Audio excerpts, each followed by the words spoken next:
for 1,725 wire transfers, over $1 billion, and a file sitting inside a locked Treasury cabinet that could rewrite everything we thought we knew about Jeffrey Epstein's empire. It's not a rumor, not a conspiracy. It's a documented trail of money that's been deliberately kept out of public sight. One senator finally stood on the Senate floor and asked the question no one in the Justice Department dared to. Why is the government protecting this file? Why are investigators being told to look the other way while the most detailed financial map of Epstein's operation gathers dust in a metal drawer? The numbers are too big, the bank's too shady, and the silence too coordinated to be an accident. Somewhere in the Treasury Department lies a file labeled simply Epstein Financials. Nothing to investigate. When it comes to Epstein and sex trafficking, all these claims are just ludicrous. I want the American people to know that that's wrong. If you want to know why, just look at the latest report from our investigators that was discussed in the New York Times this morning. Now, somewhere in the Treasury Department, Mr. President, locked away in a cabinet drawer, is a big Epstein file that's full of actionable information. Follow the money details about his financing and operations that await investigation. Last year, the Biden administration allowed our investigators to look at portions of the file. We did that at the Treasury building. Here is what it says. Treasury's Epstein file details, Mr. President, 4,725 wire transfers. Let me repeat that. 4,725 wire transfers, adding up to nearly $1.1 billion flowing in and out of just one of Mr. Epstein's bank accounts. If you ask me, that is more than 4,000 potential lines of investigation right there. Hundreds of millions more flowed through other accounts. That's even a lot more to investigate. The file shows that Mr. Epstein used multiple Russian banks, which are now under sanctions, to process payments related to sex trafficking. A lot of the women and girls he targeted came from Russia, Belarus, Turkey, and elsewhere. One shudders to think about the kinds of people who must have been involved in trafficking these women and young girls out of those companies and into the Epstein web of abuse. Again, these are all potential leads, Mr. President, the Department of Justice ought to be digging into. This is about years and years of international sex trafficking. None of this is a hoax. None of it is a scam. And I'd like to say I consider it insulting to the intelligence of the American people for the Trump administration to simply say there is nothing to investigate here. Now, when the Trump administration came in with a lot of fanfare about transparency and openness, I said, I'm going to follow up on that. So I wrote to the Attorney General, Ms. Bondi, Treasury Secretary Bessent, FBI Director Patel, and I asked them all to produce the Epstein file to the Senate Finance Committee so it could be reviewed. In fact, I've made that request multiple times. The Trump commitment to transparency based on the response didn't mean a whole lot because they just refused. Here's what one Treasury official wrote back to me. I'll quote here. The Department of Treasury has previously made documents available relating to the matter in response to your inquiries. Accordingly, we understand that you have the information you seek from the Treasury related to this request. We thank you for your attention to this important issue. Mr. President, for anybody who's familiar with how these discussions go in Washington, D.C. What I just read was code for the bureaucracy saying, you're asking for information, go pound sand. The Trump administration may be trying to close the books on the Epstein sex trafficking. But I want it understood as a senior member of the Senate Finance Committee, where we spend a lot of time looking at where substantial sums of money are going, particularly if they may be promoting wrongdoing and helping to evade taxes. We are going to stay on this fight to hold the wealthy individuals accountable for the harm that they clearly were involved in injuring the young women and others in this sex trafficking. So I'm going to have more follow-up for Attorney General Bondi very quickly. As for today, Mr. President, if she doesn't want to do the investigating, doesn't want the DOJ to do it, let me just restate my original demand. Have that Treasury information given to the Senate Finance Committee and have us on a bipartisan basis do our work. That's what we do in important investigations. If the Trump people believe they need additional authority to carry out the requests that I make again this afternoon, let me offer to help them write the bill myself. The idea that there is nothing more to investigate, not when you have 4,000 wire transfers, many of them associated with the possibility of wrongdoing and sex traffic promoting. The idea that you have that and there's nothing to investigate when it comes to the Epstein sex trafficking operation is ridiculous. Pam Bondi was the Attorney General in the state of Florida, where a lot of the Epstein crimes were committed. The Attorney General ought to know better, of all people. Mr. President, I can't begin to understand the President's handling of this or why he thinks this is just going to go away. But I'm here to say that our investigators have spent 3 full years looking into this. And the reason why is because we feel so strongly about the horror. Inside it, records of nearly 5,000 transactions adding up to $1.1 billion. Money that moved through accounts linked to an already convicted trafficker whose operations span continents. Senator Ron Wyden, a veteran of the Senate Finance Committee, says the contents are enough to keep investigators busy for years. He's seen portions of it. He says the money trails lead across borders, into sanctioned Russian banks, through shell companies, and right back into the heart of the American financial system. Yet for reasons no one will fully explain, that file remains sealed. When Wyden addressed the chamber, it wasn't a partisan speech. It was a warning. He said a nation that claims to fight trafficking cannot hide evidence of it inside its own treasury. He described how his team was granted limited access last year, allowed to read fragments under supervision, and what they saw shocked them. The transfers were precise, structured, and repeated, thousands of payments flowing in and out of one single account, hundreds of millions more through others. Not random activity. Patterns. Networks. A system designed to move money fast, disguise origin, and keep authorities guessing. That's not how an individual criminal operates. That's how organized power moves. The senator repeated the number twice, 4,725 wire transfers, because even he couldn't believe it. At that scale, each transaction is a breadcrumb on a trail that leads somewhere very specific. When investigators cross-referenced the amounts with known travel dates and corporate filings, things lined up too neatly. Certain payments matched the timing of overseas flights.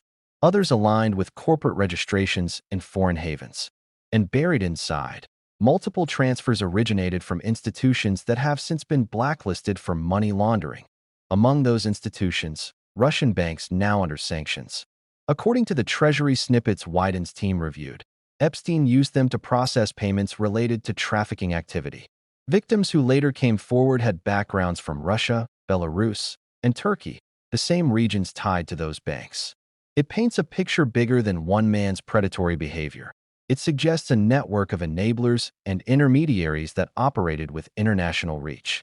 And yet, despite that, there's been almost no federal movement to reopen or expand the investigation. Wyden asked aloud the question every investigator whispers. How did those banks clear billions through the U.S. financial system without triggering alarms? Every major bank transaction above a certain threshold gets flagged automatically. Epstein's accounts weren't small, they were massive. Someone somewhere had to override alerts or decide certain wires didn't need scrutiny. That's not incompetence, that's complicity. The senator's demand was simple: release the full Treasury file to Congress. Let elected oversight do what the agencies refused to. But instead of transparency, the response he got was bureaucratic stonewalling. A neatly typed letter from a Treasury official thanking him for his continued interest and assuring him the department had already provided the information sought. In Washington speak, that translates to one phrase: go away. It's a polite form of obstruction, the kind that buries scandals without ever saying no directly. For years, the public has been told the Epstein saga is over, that the main actor is gone and justice, however incomplete, has been served. But that narrative only works if you ignore the money. Because money doesn't disappear when a man does. Those billions kept flowing before and after, touching offshore accounts, investment funds, and individuals whose names never made the headlines. When investigators trace the funds backward, they find shell entities registered in the Caribbean, the Middle East, Eastern Europe. When they trace them forward, they land in properties, charities, and businesses connected to figures who publicly claimed to have no link to him. That Wyden's frustration was visible. He reminded the chamber that financial oversight is not optional. It's the backbone of accountability. The Senate Finance Committee reviews spending to detect wrongdoing and tax evasion. Yet when it came to Epstein, the watchdogs were told to stay out of the kennel. The Treasury file was sealed, the Department of Justice offered silence, and follow-ups were brushed off. For Wyden, that wasn't just politics, it was moral rot. Because at the center of this are victims, real women whose suffering was financed, hidden, and ignored. And at the heart of the obstruction that Wyden called out was a familiar name: Pam Bondi, longtime Florida Attorney General and a public figure tied to the state where many of the earliest cases took place, was specifically one of the officials Wyden wrote to asking for the file. Bondi's role in the original state-level proceedings put her squarely in the pathway of those records. Yet the response from the Justice Department and other federal offices, including communications tied to her office, amounted to polite refusal. That raised the questions everyone hoped to avoid. When someone who once led prosecutions in the same jurisdiction where the crimes occurred now stands in the way of a full financial review, what are we protecting and why?